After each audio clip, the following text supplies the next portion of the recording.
all the bright minds that have made India proud. In fact, through the last 3 days of engagement, I've learnt a lot. It's been a huge amount of new energy that I'm taking back from my visit to the Bay Area. Most of you working here have experienced India in the past, have now worked with the Silicon Valley for many years. But I'm really delighted that almost all of you who I met have kept a little bit of India in you. There's still that connect with the motherland. There's still a great deal of affection for the country back home and its people. And for that, I'm really grateful to the leaders of the society here who have managed to keep this fire about India live and who have put in that extra effort so that you, your children, continue to be proud of your country and continue to engage with India with a little bit of, I would say, soft spot. And I could see that in all the engagements that we had over the last 2 days, or even this morning, that the Indian community here, while very innovative, very professional in their approach, has maintained the Indian culture, maintained Indian value systems. Most of you have maintained your family value systems, in a way keeping the soul of India alive and kicking in the Bay Area. We have, over the last 8 years in government, been very conscious of the changing times worldwide. So in 2016, when the Prime Minister launched the Startup India initiative, it was a recognition of the growing importance of innovation, the growing importance of young talent experimenting with new ideas, coming up with solutions to day-to-day problems of life. And sometimes when I think what really is a startup, or what are you trying to do, I realize it's only recognizing where the problem is and finding a solution to that problem, just to make life easier for businesses and for all of humanity. So maybe some innovator someday prepared this to get rid of the problems of the wire and the long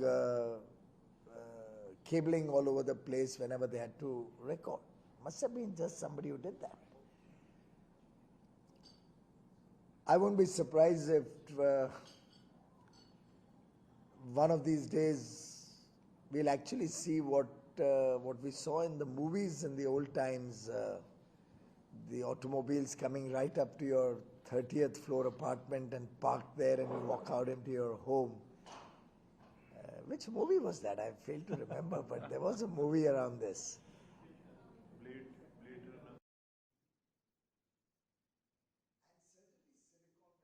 Because you're willing to experiment, you're willing to put your money at risk, which is great, and which is something Prime Minister Modi recognized in 2016. We are proud that we have a very vibrant startup ecosystem in India today, which is also broadly looking at making life easier for the people of India, businesses in India. We do believe a lot of the ideas that are developed in India have the cozy comfort of a large market, domestic market, and may not have engaged with the rest of the world as much as they should or could.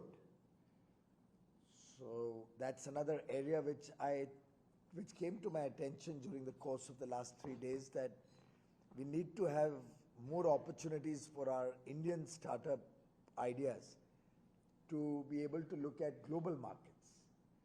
And I think there can be no better place than Silicon Valley to go global in terms of our ideas. I'll come to that in a bit or in the course of our conversation. But we recognize that innovation, R&D is going to lead the way going forward. We also recognize in government in India today that international engagement will have to expand. Of course, we can understand our own abilities, strengths, possibly weaknesses also, and engage basis the real position. But we'll have to engage with the world, otherwise we'll be either left behind or we'll miss the bus. No country in the world has become a developed country without significantly expanding engagement with the rest of the world. And you might have noticed that over the last couple of years, we've been focusing, for example, on exports in a big way. So last year we did 675 billion of goods and service export, which is the highest ever. And this year we hope to cross 750 billion, considering it's our 75th year of independence. It connects well. But by 2030, I imagine our international export of goods and services to be $1 trillion each, collectively being $2 trillion, which means we are looking at a 3x growth in 8 years. Sounds a little out of the ordinary. It'll need goods to grow at about probably 10-11% and services to grow at possibly 13-14% or 15%, both of which are eminently doable. And government is now looking at our international outreach very, very clinically, very professionally, engaging all the missions. So Dr. Prasad now has a KPI that he has to perform on, which includes trade. For ease of convenience, I say it will be 10x of what it is today. So 30 trillion plus in the next 30 years. But that's a business as usual scenario. If we are a little more bold and aggressive, my sense is we could actually shoot for anywhere between 35 to 45 trillion dollar economy. Maybe by 2047, if we really go very aggressively, and the kind of work or the foundational work that Prime Minister Modi has focused on in the first term, if it was not for COVID and then the subsequent Ukraine-Russia conflict, should have already got us onto that path. We lost a couple of years, unfortunately, in this whole process, but we are confident we'll make up for this lost time. But CII, for example, estimates Indian economy to be at anywhere between 35 and 45 trillion by 2047, when we celebrate 100 years of independence. And therefore, Prime Minister Modi calls this the Amrit Kal. It's going to be the defining period of India's journey towards becoming a developed nation and India's journey to take prosperity to every single person residing in India. All of you have an important role to play in this journey because you recognize talent, you recognize new ideas, innovation, and very often you finance such initiatives. We are on our part trying to marry the two, marry your offerings from offshore to India's capabilities and abilities onshore in India. We can only play a little bit of a facilitation role. It will ultimately have to be our Indian businesses which will have to go out and connect with you and take this dialogue to the next level. But we do get a lot of ideas from engagements such as this, which I'm hoping to also get in the course of our discussions. For example, very clearly, one takeaway that I take from here is that if we have to encourage more people to locate in India, startups and new ideas to locate in India, we'll have to do some consideration on a few policy matters. I've certainly taken back good ideas about the 4 or 5 critical elements of the startup ecosystem or the expectations from people in the US or overall the investing community, which can help further speed up deployment of capital and encouraging new innovation in India. On our part, I can only say that we are trying to move away from the red tapeism which used to exist in the past. We're trying to look at every single opportunity to make business or conducting business easier in India. Not just the EODB rankings, but literally on the ground, real life examples. You know, the other day the Prime Minister actually guided me. Parliament was in session, I was talking to him in Parliament, and he said, look, the best way to understand the pain points is that you talk to the people who actually fill out a form and who actually have to, on the front face, deal with government or deal with government processes. And now I have my teams doing that. So we've identified 75 different sectors, right from a small restaurant or a shopkeeper to a large factory, maybe a cement plant, a steel plant or whatever, a furniture manufacturer, whatever. And I'm trying to get our teams at senior official level to talk to the people who actually run the entire government industry, government business interface to identify where we can make life easier for them.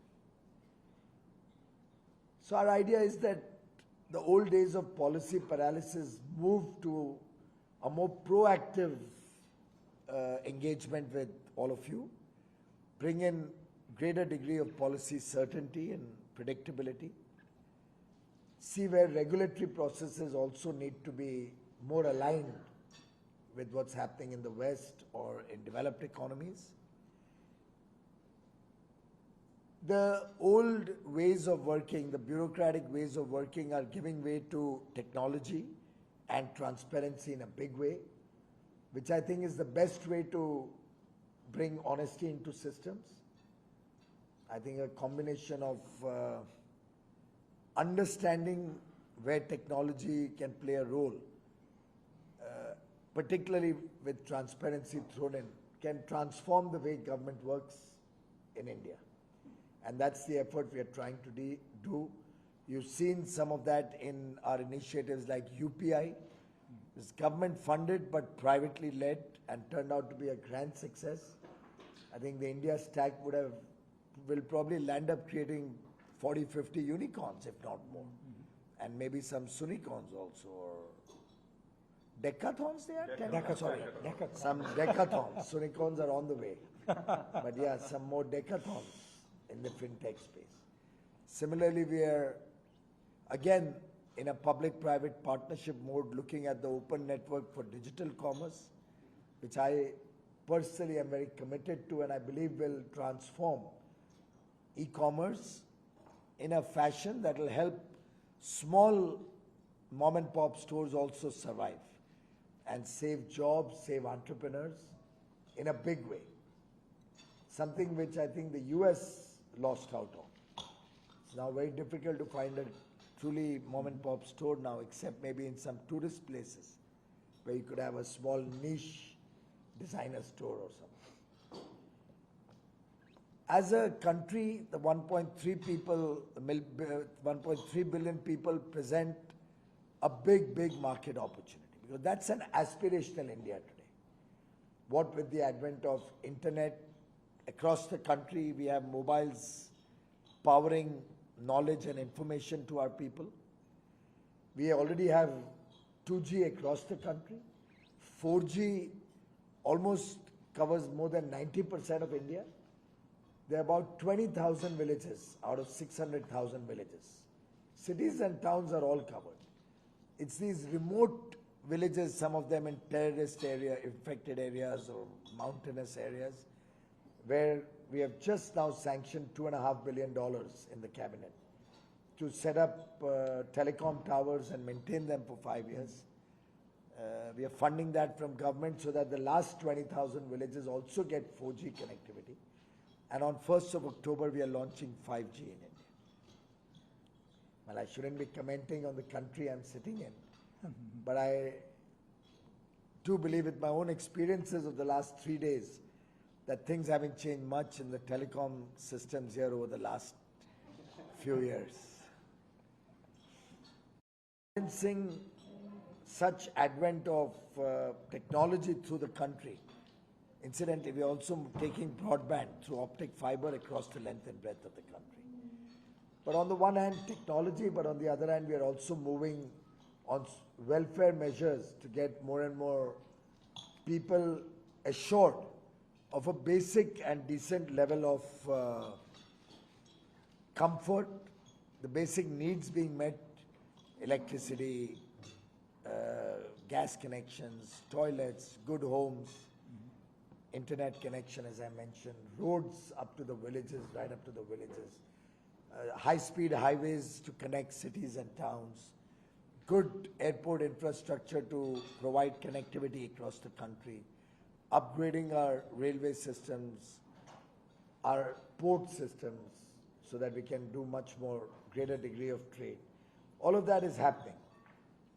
But we would love to hear from you what more we can do, what more we need to focus on. And you, in that sense, are our permanent ambassadors from India.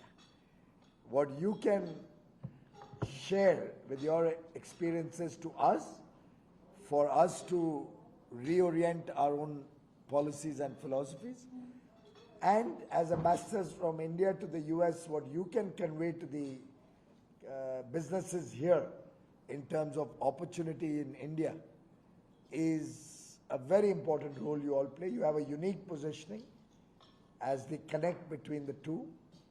And I must say we're grateful for all the good work that you're doing.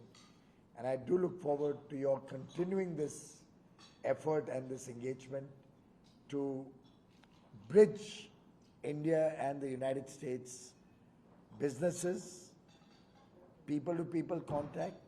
On a government-to-government level, I can tell you we've never been stronger allies or partners than we are now with the United States. So please continue your achievements. We are very proud of that. And do continue to engage with India as much as you can in the years to come. Only thing I can say is that after having spent 3 days in San Francisco, I'm reminded of what Rudyard Kipling had once said, that San Francisco has only one drawback. It's very hard to leave. Thank you. We'll let the minister